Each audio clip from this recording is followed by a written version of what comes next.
Hi guys, welcome back to my channel. I'm so happy that you're here with me. This video I wanted to talk about the ways in which I study and the ways in which, or the things that I wish I had known before I had taken my art more seriously. So over the last 2 to 3 years, I started to take my art more seriously. Before that, like of course in high school, I was very much artsy, but I also like didn't put enough work or effort into the stuff that I was doing, and you could definitely tell back in those pieces. I'll see if I can like put something up, but back in those days, of course, I was more of a traditional artist, whereas now I do focus a lot on digital. It is mostly for the convenience of digital because I just, something about pulling out water to paint just like kills me, but hopefully I'll go back to that. So, I guess I can show you a photo of how my art looked when I was like much younger. I don't know what age this was from, but I was very inspired by like Tim Burton, and I think a lot of us go through that phase. But yeah, and now of course I've made a lot of progress.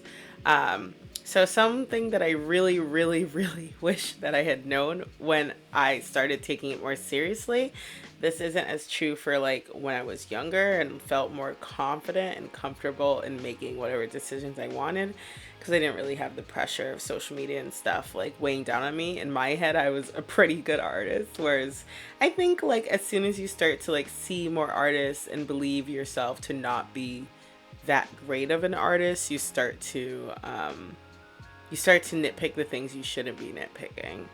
So, all right, so I just have three things that I feel like I really, really, really wish that I had known when I started to take my art more seriously. These aren't things that I feel like I was concerned about when I was younger, like I said, but they are things that I very much am keeping track of now as I'm an older and more mature or more willing to learn artist.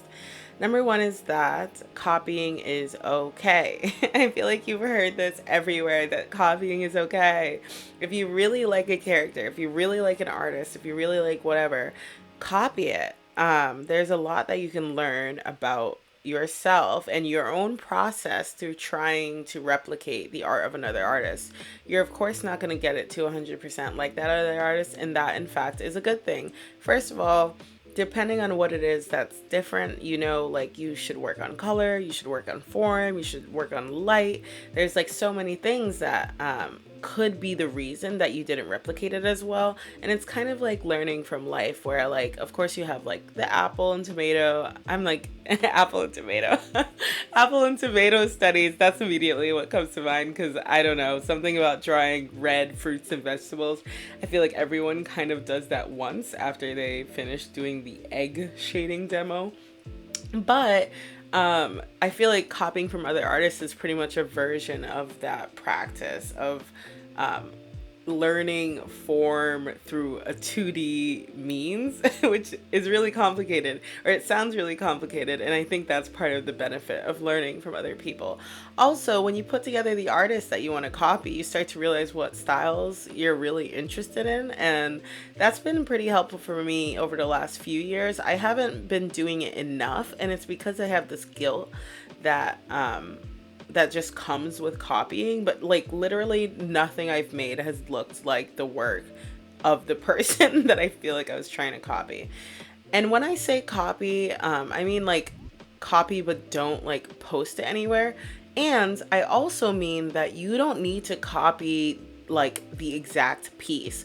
Things that you can do that I've found fun and that I feel like I've learned through better artists is that you can copy just what you feel like you really like out of it. If you like the pose, if you like the specific face, if you like the colors that they're using, if you like how vibrant it is or how dark and gloomy it is. Like there's so much stuff that you can just pull from it. Like, do you really like dynamic poses? Do you really like full bodies, landscapes? There's just so much that you can pull from another artist. And once you start to pick up things from all these different artists, you can start to combine it, of course, into a work that's yours. And it's entirely yours because everyone's inspired by different things. So that is number one.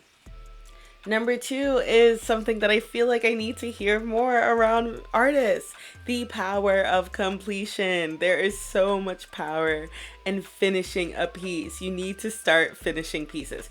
And okay, this video is kind of an example of that. Like, this is part of my 50 head challenge by Ahmed Al-Dori.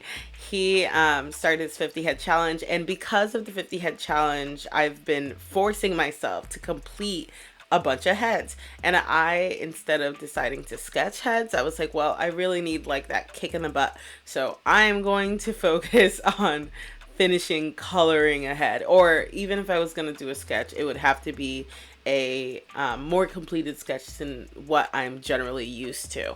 And this is because the ability to complete something, or the moment that you complete something, there's so much achievement, there's so many good feelings that it makes you want to start again. And if you're already used to completing things, you can complete more things easier.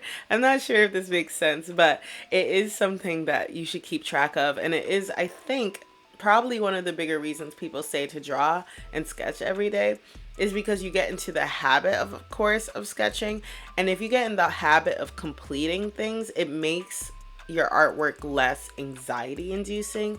Like, sometimes you start drawing something and you feel anxious because you're like, well, this isn't going to be perfect, this isn't blah blah blah.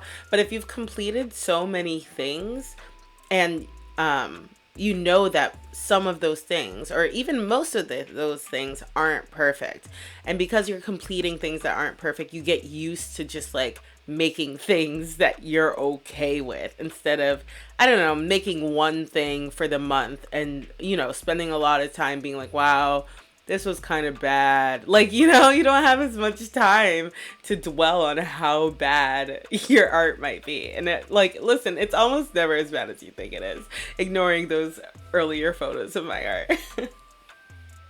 Number three, this one has been spoken about by one of my favorite artists, and I think I definitely, no, I know I got it from him. This is Mark Brunette. I'll see if I can put like one of his, like his face up on screen, and I'll try to link him in the description below. But he is one of my favorite people to learn from. I don't always feel as if his style is compatible with like my goals, because of course he's very much in the animation industry, and I'm not sure if that's like the world that I want to get into. Honestly, I just want to pretty much sell at artist alleys and just like vibe low-key. But his idea is that iteration is key. It's not his idea, but like, it's where I heard it and it really stuck with me, is that iteration is key. And when I say iteration, I mean, because I didn't really know what that word meant, and I'll put a description of it up on the screen, or the definition. But iteration is pretty much taking a piece, like for example, if you're drawing figure drawings or whatever, I don't know, add wings, change their skin color, change their nose, change their ears. It's pretty much just adding something low-key because you feel like it. Like, you're just adding something that makes it look different from how the original reference was. I am a huge reference taker. I didn't feel like that needed to be something that, like, that's not a thing I wish I knew, because duh, like, look at references. I hate that. That's still a conversation people are having. But when you look at a reference, it is something to be able to copy that reference. Like, obviously in this attempt, I try to keep a lot of her likeness and keep the vibes, but to add something new, to change colors of whatever, to change the vibe of it through just like making it more saturated. Like, I made a lot of decisions that make my art look different from the reference. And if you do that more and more, you start to kind of build your creativity. I'm someone that I consider not, I hate to say it, but I consider myself not that creative as a person. Like, not in a bad way, but I just feel like sometimes ideas don't come to me the way they come to others. But with the idea of iteration, I feel like I've kind of loosened that idea for myself, where I'm like, oh, like, I don't always have to be coming up with things from scratch. I can just add to the things that I know. And if I know how to draw a face, or I believe I know how to draw a face, I can take that face and add to it in ways that I think are fun or interesting visually. And it might not be fun or interesting for everyone, and maybe at the end of it I'll hate it, but I've like learned something that, you know, you learn from iterating. Because not only do you decide, for example, you know, if you don't like, or if you feel like you want to give someone a larger nose, you decide how that nose will fit in the space that you're drawing it. Like, how will this nose change the face? Or how will these higher cheekbones like change the shadows like under the cheekbones? How will the highlights change? Like, there are so many little decisions. And this is especially helpful if you're really into stylization, which honestly I recommend, because I just think stylizing is low-key much more interesting than like realism. And I'm often just trying to find a way to stylize without it feeling not painterly, and that's something that I'm obviously still working on, but iteration is pretty much how you start to work on that.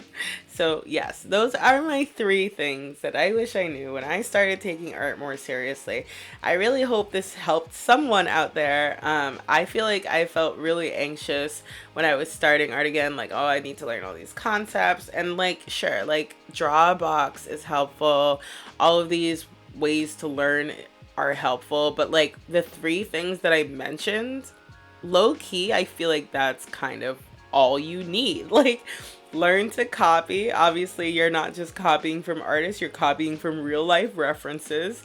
Learn to complete things, because I mean, you just have to. You just have to. You'll never be happy with yourself if you don't complete things, like in general, but especially if you start to tell yourself like, okay, I want to complete something, like one thing a month. And I think that that's enough for someone who works a full-time job or just can't dedicate their whole life to drawing. And then 3rd, iteration is key. I'm like, with all 3 of these, like, copy, iterate on it, complete it. Copy, iterate on it, complete it. And it'll always look so different from where you started. Like, when I say copy again, in the case of like putting all 3 of these things together, I feel like, you know, you pick out a reference of something you want to draw, then you pick out maybe 3 references of an artist that you really, of different artists that you really enjoy, you really like, who are painting that subject, or even not painting that subject. That could be interesting, like taking the way someone paints a portrait and deciding to paint a landscape in similar vibes. And then you add to the reference, like the original photo reference, in a way that's interesting to you, that doesn't have to do with those other 3 artists. And this, I mean, I just really think, low key, this is the key. It's helped me with these heads. Like, it's been part of, like, you can't see it in this, but I use VizRef, and I use it like on my laptop too. I think it's a different app for my laptop. It might be called like PixRef, but I use it, and I have like not only the reference photo of the person that I'm drawing, but also I have all of these images that inspire me, so that I can like pick and choose what I love, and it's almost subconscious. So now I'm like, oh, turns out I really like that. Like, I really like, I don't know, the red nose. Obviously, I think a lot of us really like the blushy nose and a lot of a blush on the cheeks. It just makes your drawings feel more alive. But like deciding to make the eyes more dramatic. Like, I really, you know, you find what you love. So again, hope you enjoyed this video. I spoke for a little longer than I expected, but I hope you enjoy watching the rest of the video and chilling out to the music that I've chosen. Man, is it hard to find music I like for these. Alright, I'll see you guys later.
Thank you guys so much for watching. I hope you guys enjoyed my video.